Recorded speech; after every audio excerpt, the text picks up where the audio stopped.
take some liberties and grab a chair. I got it. Hi. I didn't come prepared to tell the story, but I'm kind of moved and a little nervous too, so bear with me. I'm just going to pick up on the theme. There were a couple of folks who referenced their hippie parents earlier, so I'm among you. I was born in 1979 in a hospital in Connecticut to a single mom. Though she was in a relationship with my dad, she didn't have any expectations that he was going to show up at the hospital. So she had a really terrible birth experience with me, in spite of having a really wonderful hippie community around her, including this cooperative living situation in daycare called the Dandelion Farm. So maybe may sound like where some of you are either from or are familiar with. But so a bunch of tofu eating kind of. That's when tofu came in barrels. Those of you remember that?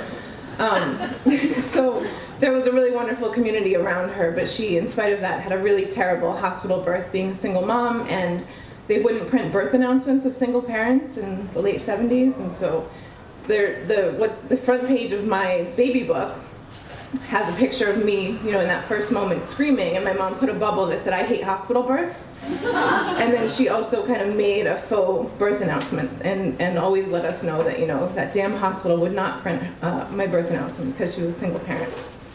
So she married someone else, and 7 years later, my sister was born on April 29th, so tomorrow will be her 26th birthday, and she was not here earlier when everyone was asked to stand up if you were born at home. I think she was probably the only one in the room now that was a home birth.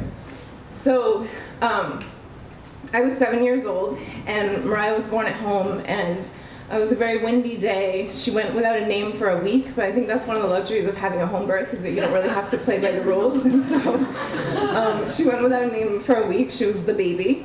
But ultimately, she was named Mariah after the song they call "The Wind Mariah." She was born on a really windy day, and the story is that it was about 3 hours from start to finish. Mom went for a long walk. It was a blustery, windy day, and next thing you know, Mariah was here. I was 7 years old. Fast forward 2 years later. At this point, my mom had then started her own doula business and was kind of totally in the women's movement, women's health, natural childbirth stuff, and so she was a doula. I ended up kind of going around with her to a lot of homes and to a lot of births, and so I feel like around me there were just a lot of birthing women. My brother was born 2 years later, almost to the month, March, and I was 9 years old. Excuse me. So at that time, birth was kind of like old hat to me. There was like a lot of birthing pregnant women around me. So the day that my brother was born, same thing, kind of 3 hours, early morning, between 7 and 10 a.m., both these children came. And it was kind of such old hat at that point that when my mom was in labor with my brother, they were telling me, come in the room. And I was in the neighboring room reading Nancy Drew mysteries, and I yelled into them, "Just tell me when she's crowning." Because I was 9 and I was kind of over it at that point. And when my brother was born, then I asked somebody to drive me to school, and they wouldn't. They wanted me to stay around and be a part of it, but it all felt kind of normal at that point to have all these babies and midwives around. So then after that, my mom actually became a midwife. She went to the program at Yale and became a midwife in Connecticut, and so again, just there's been like all of this birth and natural birth and home birth in my life, and so I am planning a home birth now.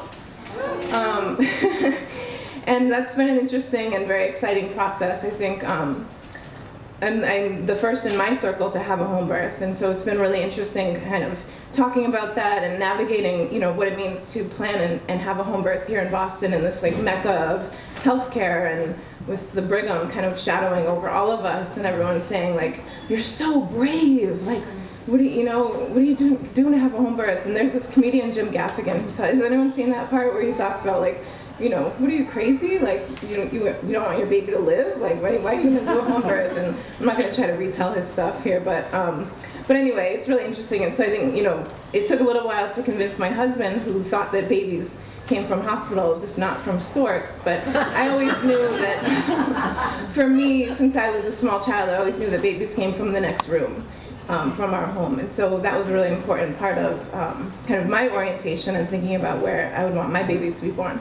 So, so I convinced my husband to have a home birth, and we are now 40 weeks and 5 days. I'm feeling a little bit of back pain right now. So I'll end. That's why I'm here.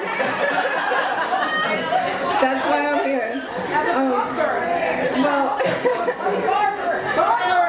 yeah. Oh, home birth.